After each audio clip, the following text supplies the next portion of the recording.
100 शब्द प्रति मिनट शुरू। हमारा देश दुनिया का सबसे बड़ा लोकतंत्र है। लोकतंत्र की आन बान और शान हर चुनाव में 100% मतदाताओं का चुनाव में भाग लेने से बढ़ेगी। हर चुनाव में मतदाताओं को अपने कीमती मत का जरूर इस्तेमाल करने की सरकारों, चुनाव आयोग, प्रशासन, समाजसेवी संस्थाओं, मीडिया और बुद्धिजीवियों द्वारा जागरूकता अभियान चलाए जाते हैं, मगर फिर भी बहुत से चुनावों में मतदान का आंकड़ा संतोषजनक नहीं होता। पंजाब में भी विधानसभा चुनाव था। मतदाता जागरूकता अभियान चलाए गए थे, लेकिन इसके बावजूद यहाँ मतदान लगभग 70% ही हुआ। पंजाब में भी नहीं, उत्तर प्रदेश में भी कोई खास नहीं रहा। यह भी बताया जा रहा है कि पंजाब में 2017 के विधानसभा चुनाव की अपेक्षा इस बार मतदान प्रतिशत कुछ कम ही रहा। मेरा सवाल है कि विधानसभा चुनावों में मतदान प्रतिशत क्यों कम रहा? क्यों नहीं मतदान प्रतिशत 90% के पार हो पाता? क्या कारण है कि लोग जागरूकता अभियान चलाए जाने के बाद भी घरों से मतदान के लिए बाहर नहीं निकले? चुनाव आयोग को इस पर मंथन जरूर करना चाहिए। कहीं चुनाव प्रणाली में कोई कमी तो नहीं? जनसंख्या और नए रिहायशी इलाकों में बढ़ोतरी के साथ मतदान बूथ न बढ़ाने से वहां भीड़ देखकर कुछ मतदाताओं का मतदान न करने का मन बनाना तो नहीं, या फिर मतदाता सूची में गलतियां वजह तो नहीं? चुनाव में बार बार एक ही उम्मीदवार को चुनाव लड़ना कारण तो नहीं, या फिर राजनेताओं के झूठे वादों से आम जन का विश्वास मतदान से उठना तो नहीं? चुनाव आयोग को चुनाव प्रणाली की उन कमियों को जरूर ढूंढना चाहिए जो चुनाव में मतदान के आंकड़े बढ़ने से रोक रही है। पिछले 1 साल से देखा जा रहा है कि महंगाई पूरी दुनिया में बढ़ती जा रही है। इसके कई कारण हैं। मुख्य तो यह है कि महामारी के चलते दुनिया भर में होने वाली आपूर्ति में रुकावट आई है। बंदी के चलते आने जाने पर रोक लगाई गई। इसके साथ ईंधन के दाम भी बढ़े हैं। रूस और यूक्रेन युद्ध के चलते महंगाई बढ़ने की आशंका है। रूस दुनिया में तेल आपूर्ति करने वाला दूसरा बड़ा देश है। उसका जो तेल यूरोप की तरफ जाता है वह यूक्रेन से होकर गुजरता है। जब तक दोनों का झगड़ा चलेगा, तेल के दाम भी बढ़ेंगे और इसके साथ खाद्य पदार्थों के दाम भी बढ़ेंगे।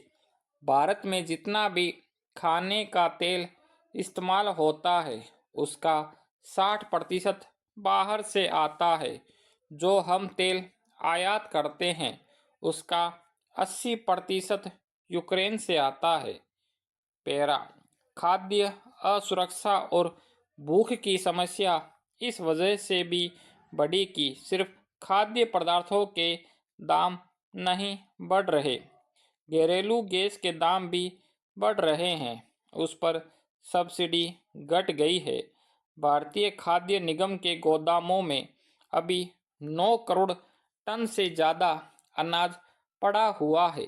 प्रधानमंत्री गरीब कल्याण अन्न योजना जो मार्च में खत्म होने वाली है उसे चालू रखा जाना चाहिए जब तक महामारी है। इस योजना में उन्हें भी जोड़ा जाए जिनके पास राशन कार्ड नहीं है। दूसरा, सरकार को चाहिए कि दाल और तेल भी राशन की दुकानों के जरिए उपलब्ध कराए। इससे लोगों को काफ़ी राहत मिलेगी। पेरा, हाल ही में यूक्रेन से लाए गए छात्रों का एक वीडियो प्रसारित हुआ, जिसमें हवाई अड्डे से बाहर निकलते समय एक मंत्री द्वारा उनका स्वागत किया जा रहा है, पर छात्र उन मंत्री महोदय को बिल्कुल नज़रअंदाज कर निकले जा रहे हैं।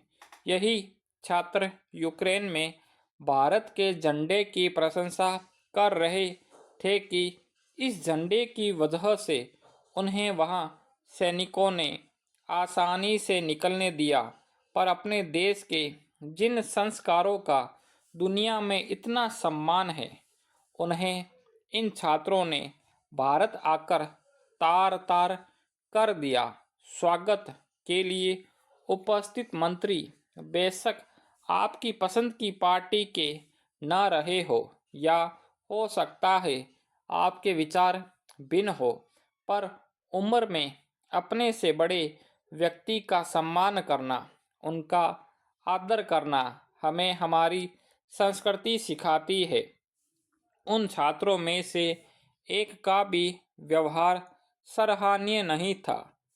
पेरा, छात्रों का इस तरह का व्यवहार चिंतित करने वाला है कि संवेदना के स्तर पर हम कहाँ खड़े हैं।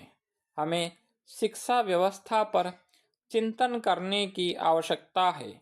नैतिक शिक्षा का गिरता स्तर भविष्य में नकारात्मक प्रभाव उत्पन्न करेगा। पेरा, हर साल बहुत से कार्यक्रम फर्ज अदा करने के लिए किए जाते हैं। उनमें से एक है अंतर्राष्ट्रीय महिला दिवस। युगों युगों से स्त्री के सम्मान को शब्द जाल में उलझा कर रखा गया है, अनगिनत अलंकारों से अलंकृत किया गया, मगर वह सम्मान उसे कभी प्राप्त हुआ ही नहीं जिसकी वह अधिकारी है।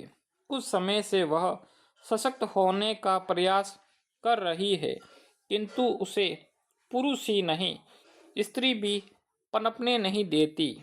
प्रकृति ने स्त्री को वे सब कुछ दिए हैं जो उसे पुरुष से अलग बनाते हैं, लेकिन यह स्त्री का दुर्भाग्य रहा कि कभी उसने अपनी शक्ति को जाना ही नहीं।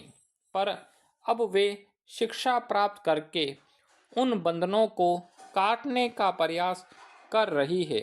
असल मायनों में इस दिवस की सार्थकता तभी साबित होगी जब हम महिलाओं को वह सम्मान देंगे जिसकी वे हकदार है। पेरा, आजकल वेब सीरीज और मूवी युवा की जान बनती जा रही है।